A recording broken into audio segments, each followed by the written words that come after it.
Public Facilities, Arts, and Culture Committee. This is Tuesday, March 15th, 2022. I am seeing myself, Councilmember Hager, Councilmember Nash, Councilmember Syracuse, Councilmember Young. I do detect a quorum.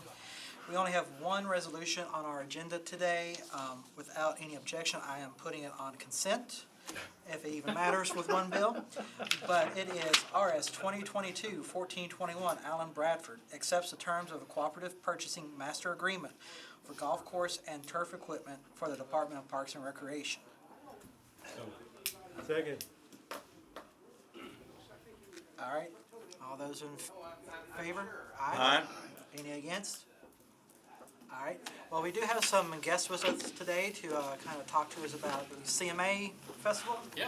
All right. I'll turn the floor over to y'all. Thanks. Appreciate y'all. I want to borrow this chair. Please. If it's okay with you guys. Oh, yes. Are you guys okay if we sit down? Sure. Yes. All right. Well, thank y'all for If you're having going us. to borrow it, just make sure you give it back. Absolutely. So my name is Todd Hartley. I'm the Senior Vice President for Legal and Business Affairs at the Country Music Association. I have with me Millie Olican, who has several roles with CMA, but her primary role today is she's our festival director this year. She's also our Vice President of International. We also have with us Catherine McNelly, who's our Senior Director of, I believe it's communications, corporate communication, all our communications, or as I like to say, the person I talk to before talking to the press. What our purpose here today, the purpose of our meeting is we are planning to hold the CMA Festival again this year, CMA Fest, after a 2-year absence. So we wanted to come talk with y'all about it, since we're going to be using some public facilities. Please, sir.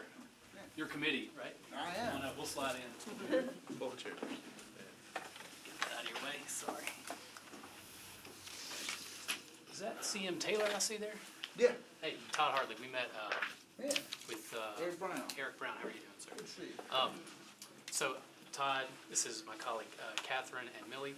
We're here to talk to you about the CMA Fest. So, what we do every year is we, as far as with the city, is we ask for a special event ordinance to set up for the festival. But before I get to that ask, I just want to tell you a little bit about it. I had a video, and I apologize. I should have come and make sure we had technology to show it, but I'll send you guys a link. The CMA Fest, you guys are probably familiar with it if you've been around Nashville a long time. We're really excited to be back downtown after 2 years off.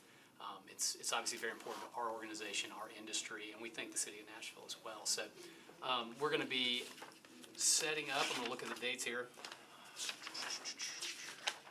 I'm going to pass this around. I've got copies of this. This is our footprint. We're going to have, and Millie, jump in if I say this wrong. I think we have 8 stages this year, both during the day and at night. Some of our details are still in flux, so don't hold me to the exact. We're going to have an activation at Riverfront Park. We're going to have an activation at Ascend Park, at Walk of Fame Park, the Plaza of Bridgestone Arena. We're going to have 2 stages inside the Music City Center, and we'll have 2 of the large halls there reserved. Then we'll have an activation at night at Ascend Amphitheater, and we'll have the large activation at night at Nissan Stadium. So that's going to be the basic overview. We're also going to have partner activations down Broadway. Oh, the ceiling chairs. Oh, no, you're fine. I didn't mean to interrupt, sorry, Chair. Capacity.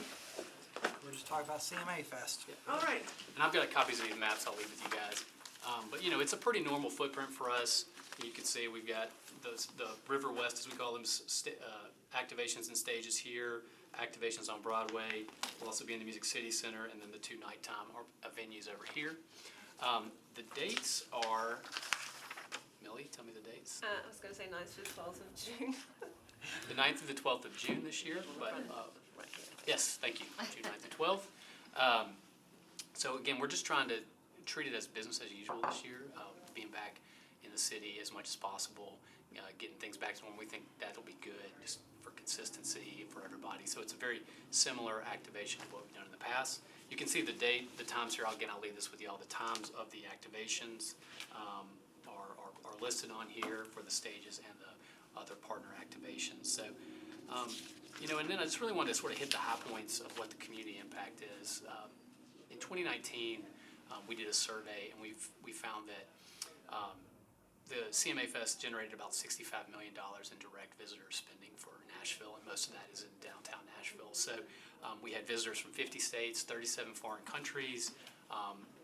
But it's not just about bringing dollars in. We also had multiple free stages and activations for members of the community to come in and participate.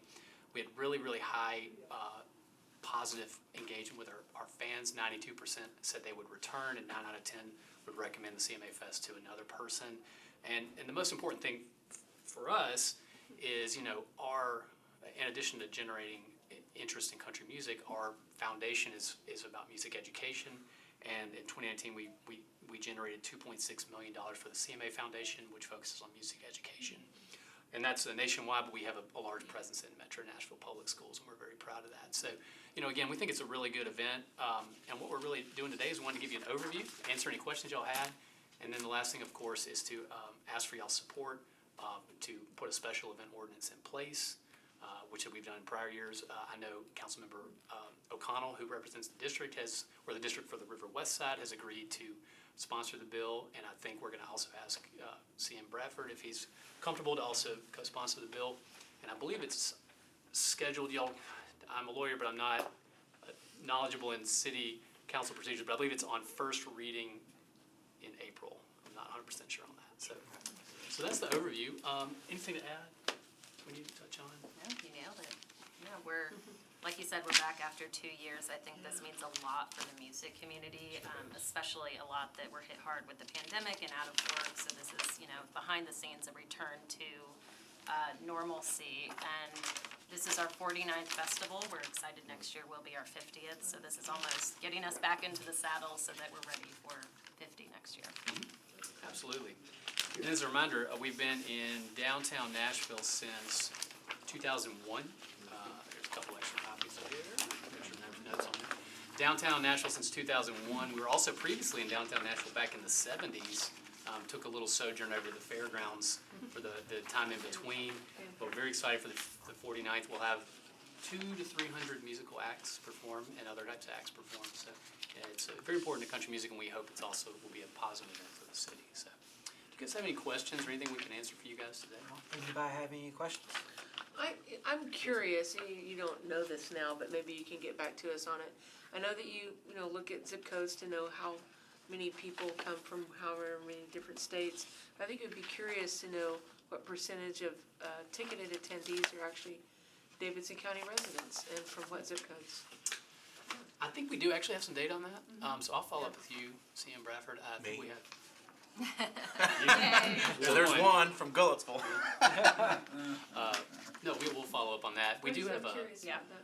we certainly, we do have a lot of out-of-towners, obviously, you guys know, but we do have Hotel room's good, yes. absolutely. I'll say the Ascend nighttime concerts are a local draw. They usually go on sale a little tighter to when the actual event is, and it's a daily ticket, so you might incentivize people to come down on a Thursday night that might want to stay away from the crowds. And every ticket sold to Ascend helps the Parks Foundation. So. Great. Good. And then we got a great team over there. They have a new GM who's very good to work with, and we've had a good start so far. I chair Music Makes Us. So Okay. on behalf of our advisory council, which is about 25 strong now, we are very extraordinarily thankful for your support from CMA Foundation. All right, well, So thank you so that much. goes Awesome. a long way. Yeah. Hey, Thank you. we're all pulling in the same direction. Right. My wife's an elementary school teacher in Nashville Public Schools, and so, music, education, all these things really just, it all pulls in the same direction. You guys set the bar, so I really appreciate it. Councilmember Syracuse has had an incredible career at BMI and knows the value of the song. And Millie and I are a class of 2020 Yeah, leadership yeah, music there you together. go. So, yeah. Well, any other questions for our guests? Really appreciate you coming here and Yes. giving us this. You'll hear more from us April 6th-ish is when our first big announcement will Thank be, you so. for extending the invitation. No problem. You can also thank Councilmember O'Connell for making the introductions between myself and the group, and since we didn't have anybody else lined up, There you go. I roped them in. So with that, if there's no further questions, thank y'all so much for giving us this information and presenting to us, and we stand adjourned. All right. Thank you, Great. everyone. Thank you.